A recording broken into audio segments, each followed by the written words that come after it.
Ако загубим някой, когото много обичаме, ние не губим същността. Защото ние сме загубили своето отражение в този човек.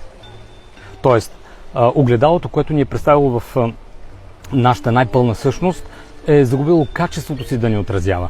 Най-често това се получава във връзките, когато двама човека тръгват на път заедно, но единият започва да изостава своето развитие. Било в физически, в емоционален, умствен или духовен план. Никой не е длъжен да изостава също заради това, че партньора му изостава. Ние можем да стимулираме човека до нас да върви редом с нас, но не и да изоставаме от собствения си път. Програма ли е това, че партньорствата са за цял живот? Защото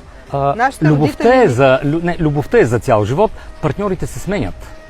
Ние не трябва да губим от фокус това, че, както са казали поколения преди нас, любовта е вечна.